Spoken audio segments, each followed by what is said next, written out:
Roblox videosundan merhaba arkadaşlar. Bugün sizlerle birlikte Brainrot çalma oyunu. Brainrot değil de Brainrot çalma oyununa okşayan bir tane oyun oynayacağız. Bizim 4K paramız var, bunu alalım. Aldık.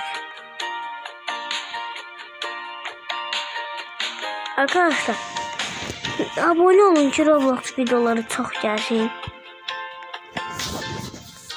Şimdi neyimiz var? Ne alabiliriz?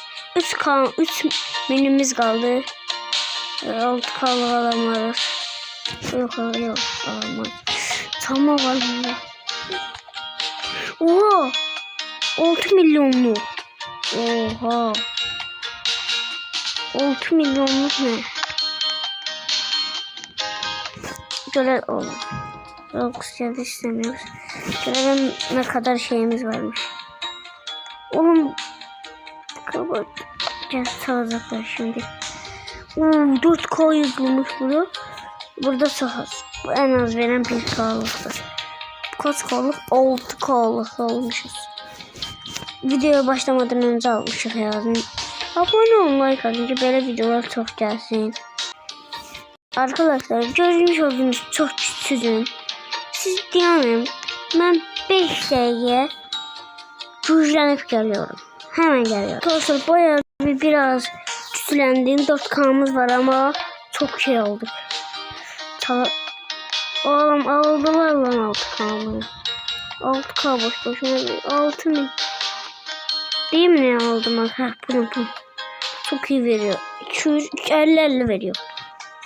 5 4 asamasını gözleyelim arkadaşlar. Şimdi ne yapmalıyız? Dostlar abone olun. Böyle videolar vallahi çok gelsin. Başka videolarda alalım. Ayağımın ayağı. Şimdi ne seçebiliriz? Ya ne alabiliriz? Arkadaşlar geldim. 46K yoldayım.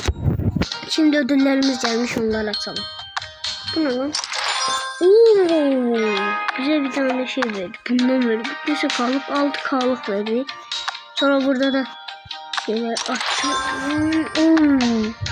Bu ne oğlum? Bu neyse kalıp, bu da 6000'lik. Çok iyi para veriyor bunlar ya. 46K'mız oldu arkadaşlar. Dostlar. Bana en birinci başlarında kaç K? 6.000'imiz var. İndi. 1 milyona doğru gidiyoruz. Kolum yerim asıldı. Hemen gidelim bağlayalım. Dank. Arkadaşlar o zaman bunun ikinci bölümü de gelecek. Eğer abone olup like attınızsa buradan da bay veremiyorum. Oha! Ne verdi lan bunu? R1 tattı bu. Yok 18K'lık mı? Oha! Nasıl oluyor söylememiş. Arkadaşlar o zaman videomuzun sonuna gelelim. Abone olup like attınızsa ve bakın abone olun. Baktıysa aşağıda abone yeri var. 50 abone olmuş o. 100 abone ola, 100 yok 60 abone ola. 510 abone şansı var. Yüzümü göstereceğim ve bye.